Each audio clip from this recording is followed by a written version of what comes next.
I'm Marshall, and I'm the logbook in the shed. One of many, I'm thinking. I've got a video coming up after this for you, and I hope you enjoy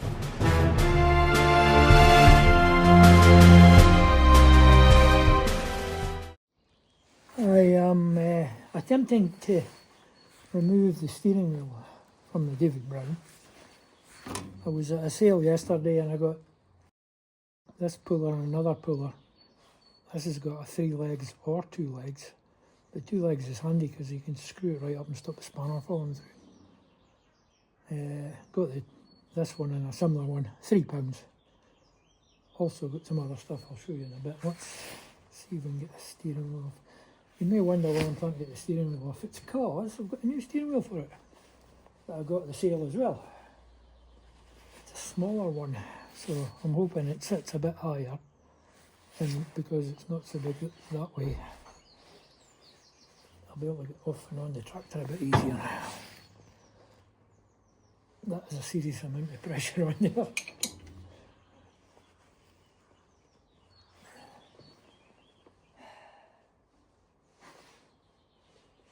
I've been squirting WD-40 down at the threads for a while.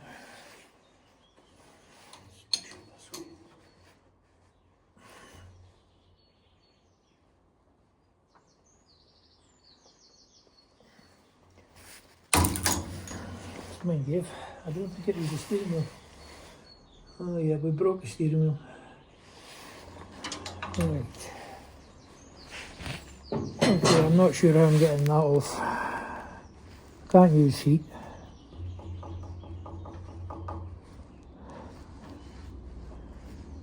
What I might do is do that again and tap it. See if I can get it off that way.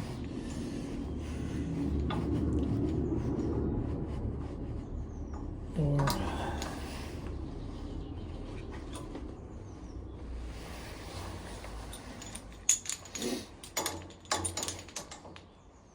just try and get the teeth in a different place.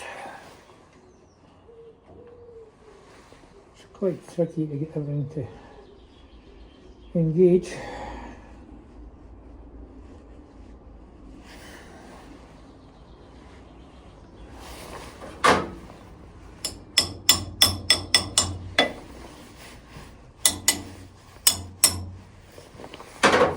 I've also got a new biggest spanner. I'll show you that in a bit as well.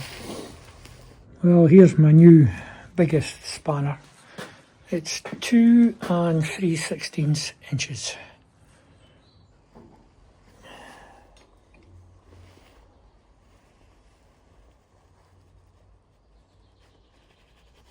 Right, that's got pressure on it.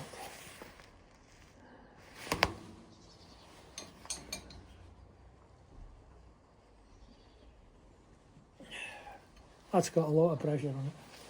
So we'll just leave that. It's probably rusted in. That'll have been put on there in 1974 and never taken off.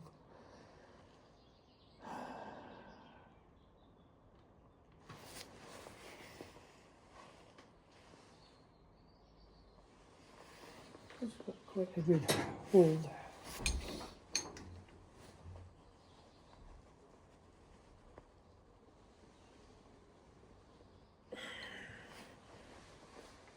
Leave that.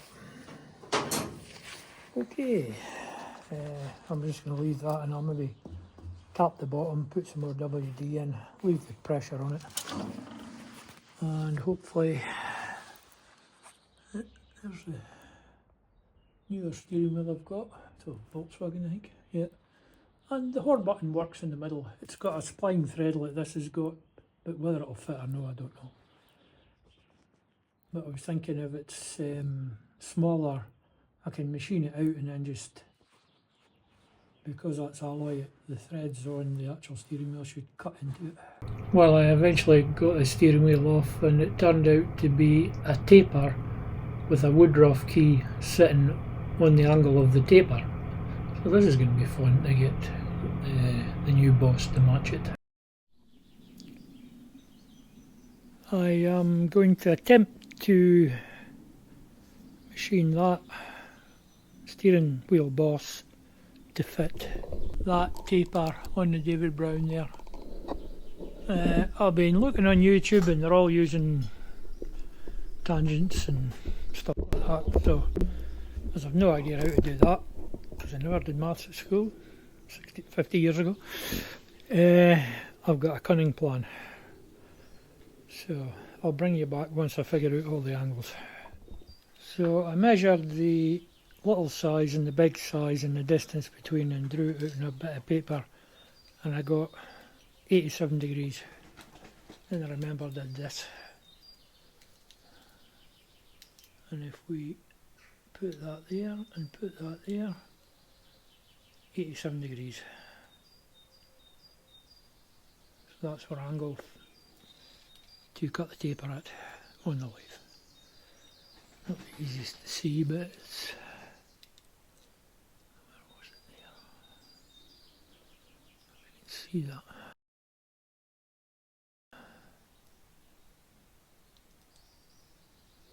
So we'll have to set the compound to 87 degrees.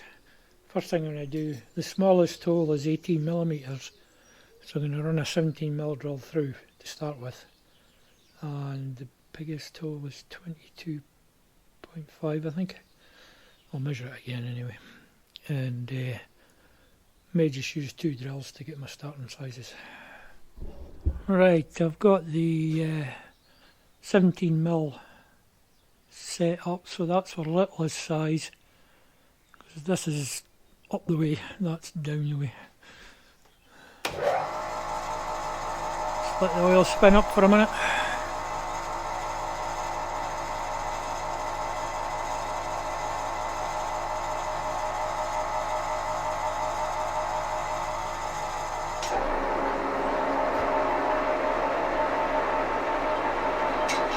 It's just an alloy, so it should drill it no bother.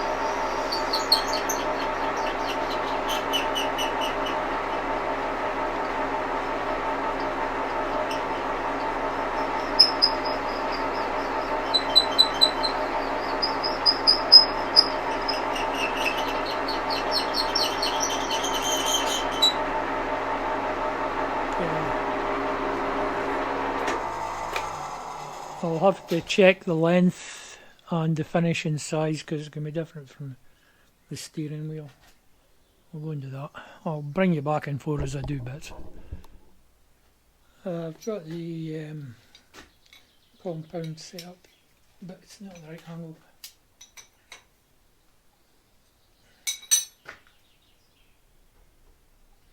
What I was doing, putting the protractor on the back of the chuck there.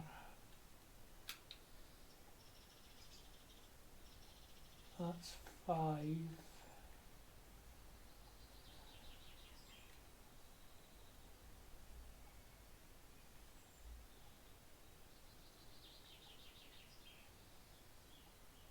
Not just perfect way of doing it. Should be right. Right, according to that, that's the right angle.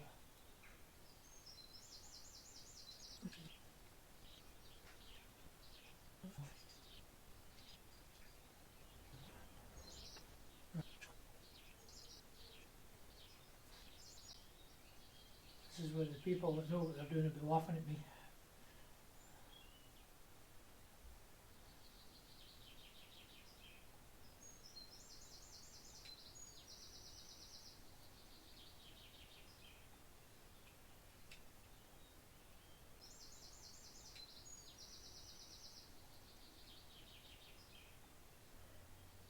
On the actual crossfly here, that's 96 it's coming out as, but we're wanting 93.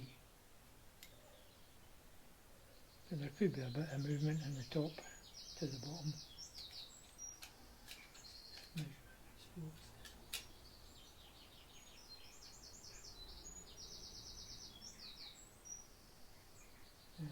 good.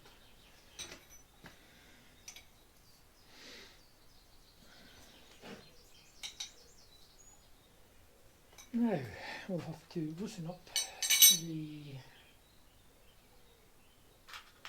cross slide.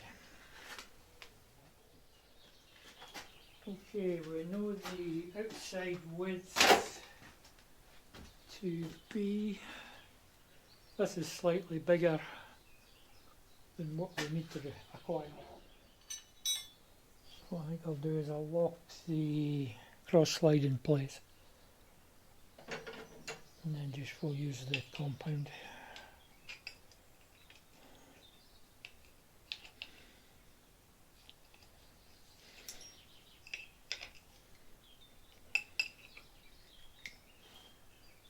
Right, so our narrowest sides.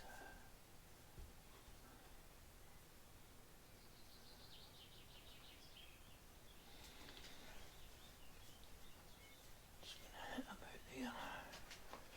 I think we might manage this in one pass.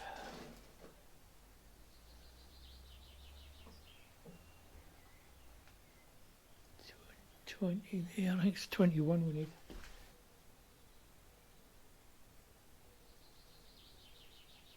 $20.7.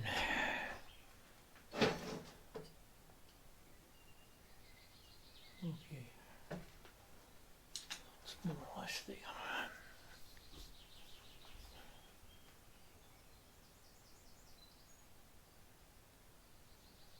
Right, let's give that a go.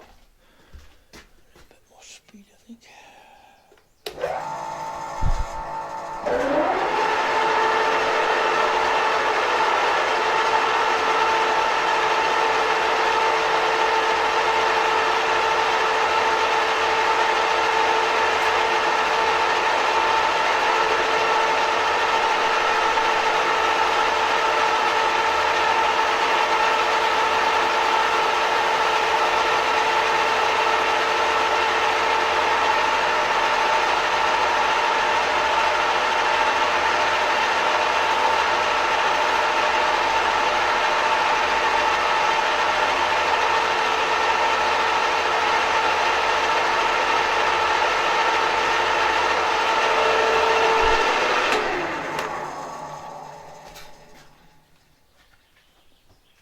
See what that is. A little bit more.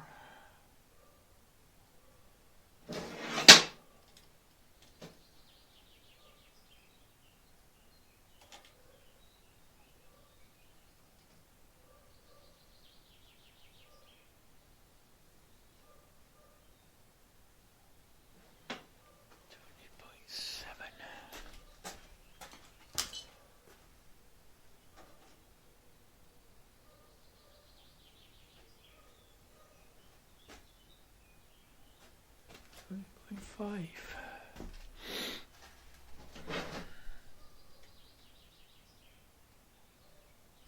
Yeah, we need a little bit more. Let's put a gauge on there. How far we've moved. It's going to actually slide.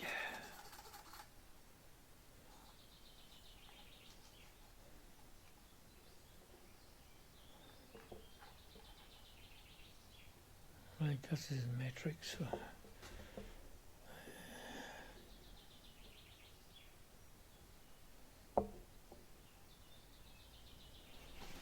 1 point. Try that.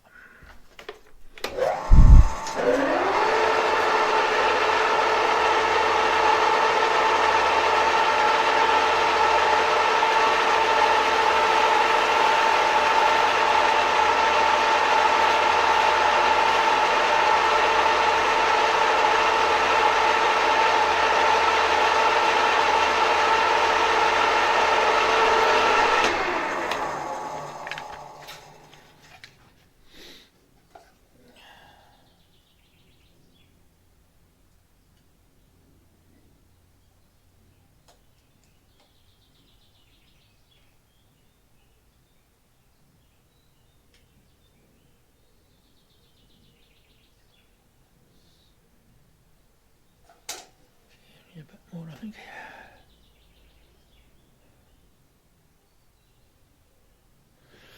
Another 0.1 mil.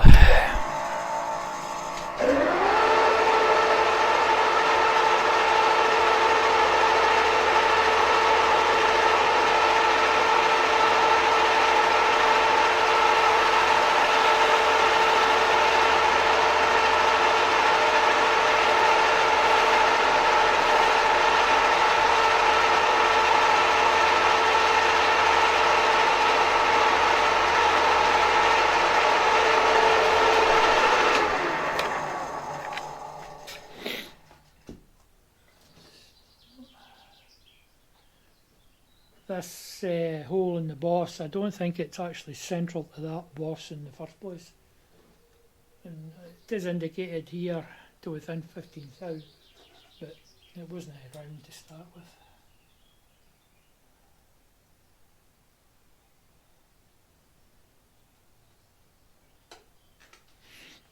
What we'll do is we'll go one more point and we'll try it at that.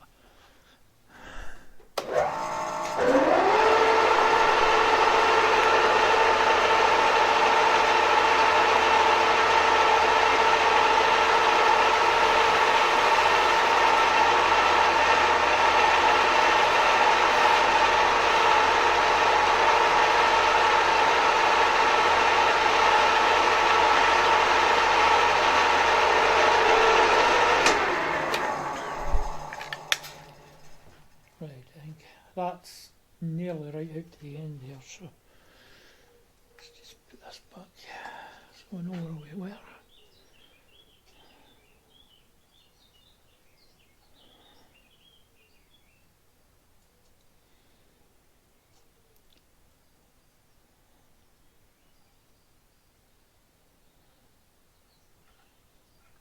Just putting that 0 there just in case we have to bring the cross slide back in. What I'm going to do is I'm going to take it out and try it. We're not big enough. I've got a cunning plan.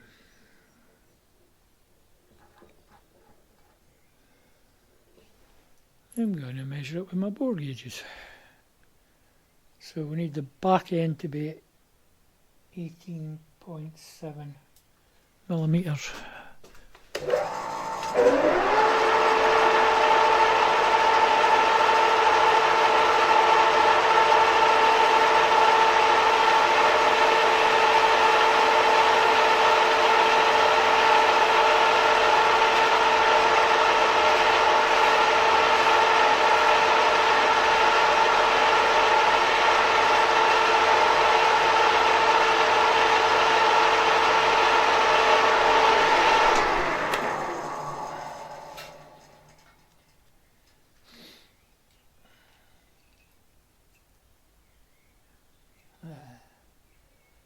That's fun.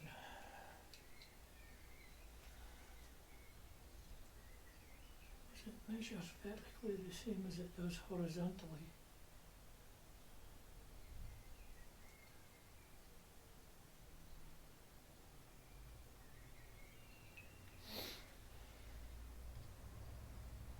Bit to go yet. Right, let's dial in 2.4 millimeter.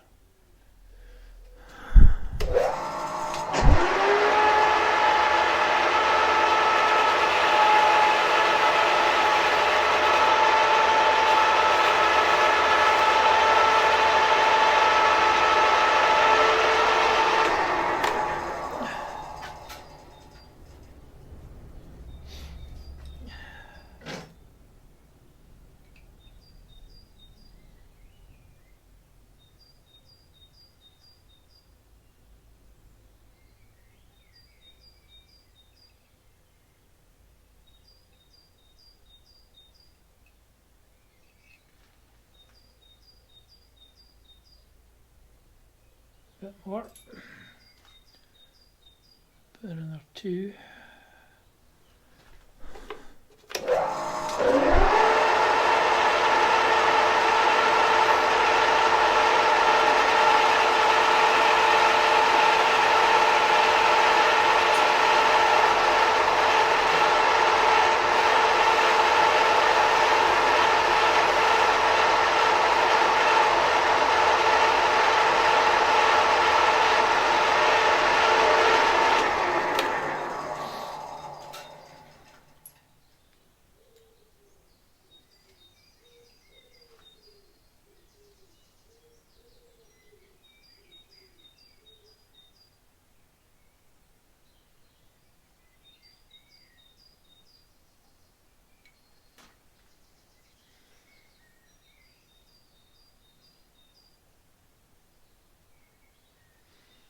And double check my sizes.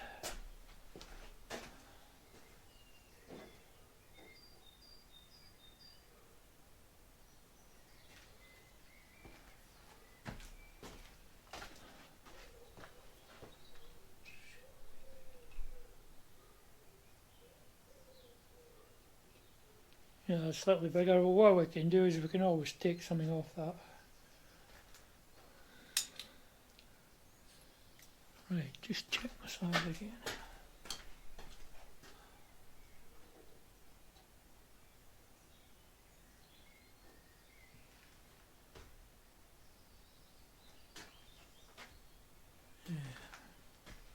Yeah. 18.7mm.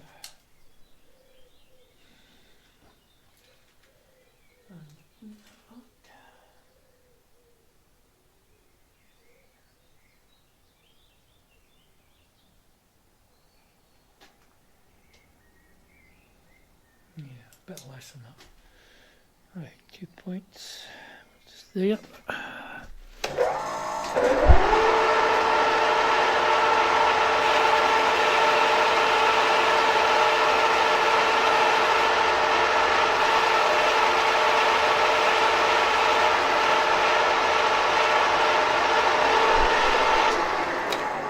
Must be very close now.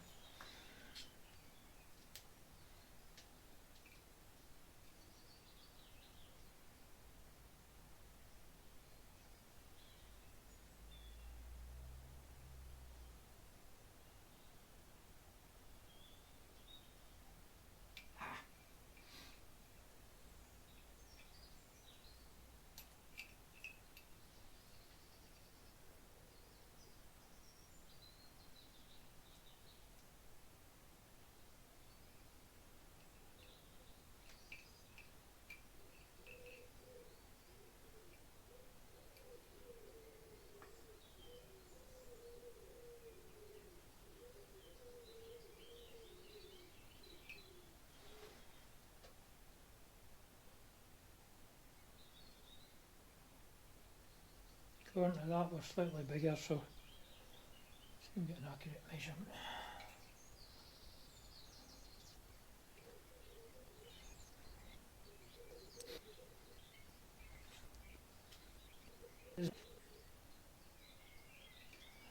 Just going to run it in without moving it.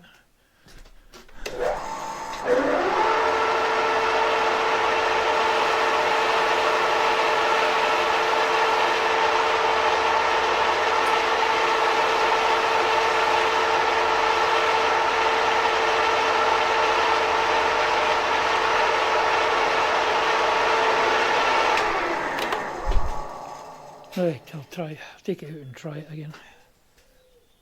Just a quick measurement.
Just double check.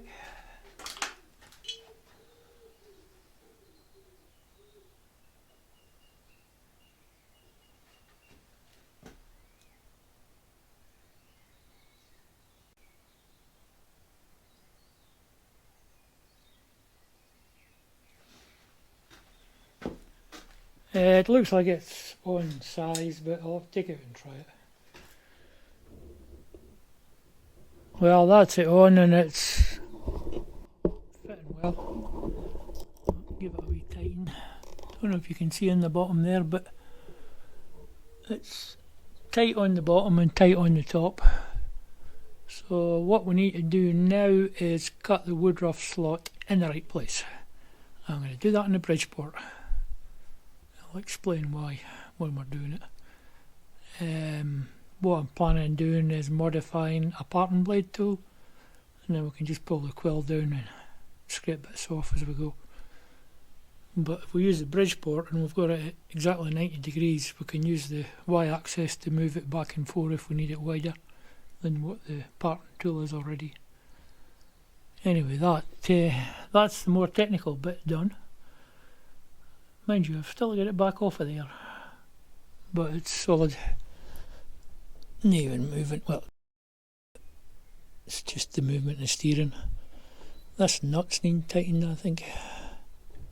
It's playing this, bit of playing the steering anyway. So what I'll need to do is put the old wheel back on to get the alignment for the key so that the new wheel sits in the right place. But a little quiz for you. I've cut the Woodruff key matching the angle of the taper, but I'm going to let you lot try and work out how I did it. I didn't use the Bridgeport. Bit of a quiz for you. Answers in the comments.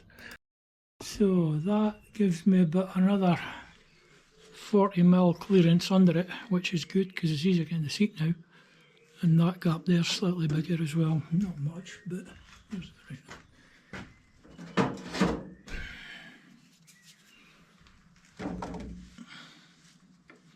It's not much at all actually, but it being higher up helps. Because the old steering wheel sat here, I think. It's easier to get your leg around there. For such a big cab, it's really tight. As anybody who's got a David Brown will tell you. Anyway, that's that. So I've been working on the bonnet here. Started doing some filler here and there.